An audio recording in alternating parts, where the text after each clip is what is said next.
A discount code for you. Yeah, right. Yeah. Monster. Hashtag monster. How are you guys doing? Good. Yeah, I had a bit of a shaky start. It's been a while since we did a live stream and everything, so I kind of forgot how the whole setup worked. And You got tricked. We went live before we meant to. Yeah, you know how it goes. So. And then we were like, shit, we should start over maybe. And then there were already people in the chat, so I was like, all right, we're just gonna have to make it work. So line them up. Well, you know what I was just doing? I was just on YouTube watching Stevie Ray Vaughan play at the El Macambo. Nice. And I'm just like, dude, that's the stage that we're going to be on. That's like, I was looking up the history, like Meatloaf has been there. U2 has been there. The Stones have been there. Like, this is an epic place. Yeah, it really is. One of the cool things they did when they renovated it was they put on the stairs, every stair has a name of somebody who's performed there. Awesome. So like as you're walking up the stairs, you're just seeing like Blondie, Stevie Ray Vaughan, U2. Ridiculous. You know, Ridiculous. It's really cool. And that video of Stevie, I don't know how many times I've watched that. I remember watching it when I was like 12 years old. It's so ridiculous. Yeah. So ridiculous. Yeah. So that actually, the way that building works now, so they built like the guy that bought it, Michael Welkerly. So he actually kind of funny sort of coincidence as well, as he actually used to work for my dad like back in the 90s. Like late 80s, early 90s, and on Bay Street. Like my dad was a stockbroker, so that's how Michael Welkerly kind of got his start.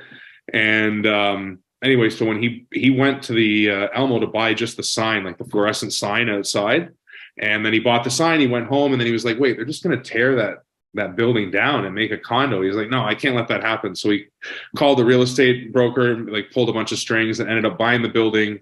And then because it was so old, in order to renovate it, he had to tear the whole thing down and rebuild it. Oh, like right on Spadina, like in between two other existing buildings. Yeah. So it's like a $37 million project when he rebuilt it.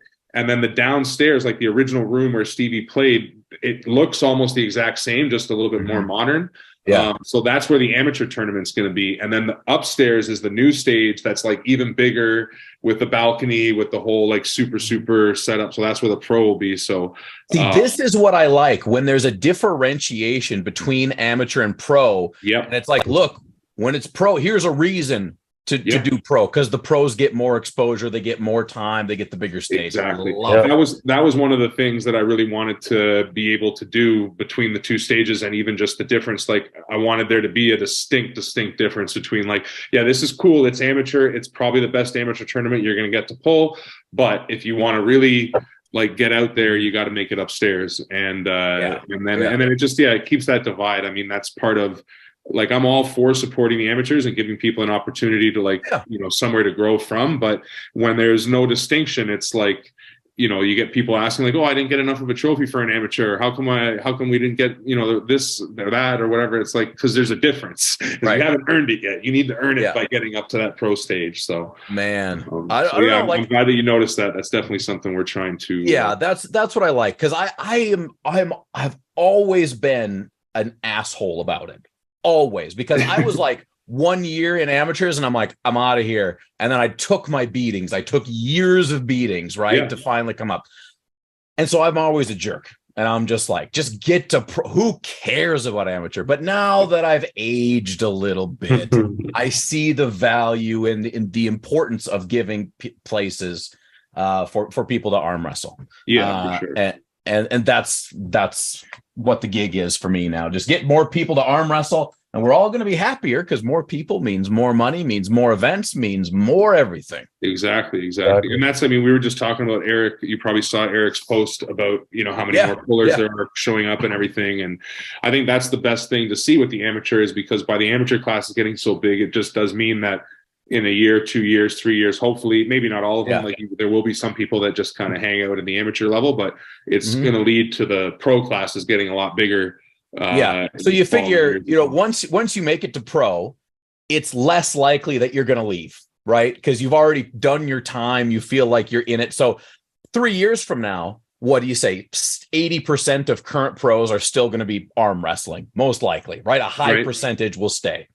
Even if we only get 30% of what we have now, that's a huge increase, because at the Ottawa Open, it was what, 2 classes that were between 40 and 50 people in the amateurs. That's insane, right? So that's just going to get added on to what we already have. Like I have very, very high hopes and expectations, especially in Canada, for the next several years.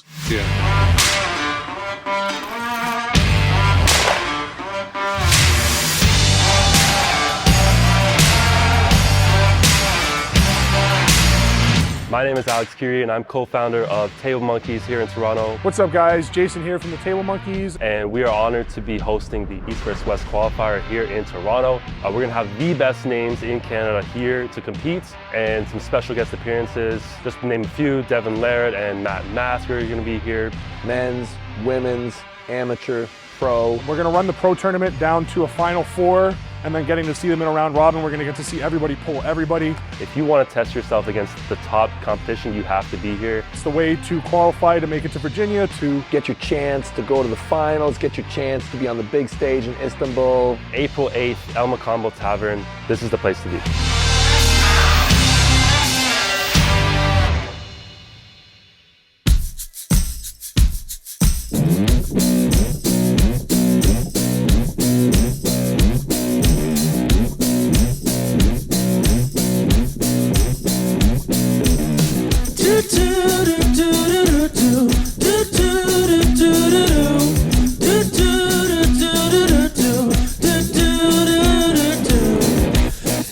Stop taking chances. You and I might never find the answers.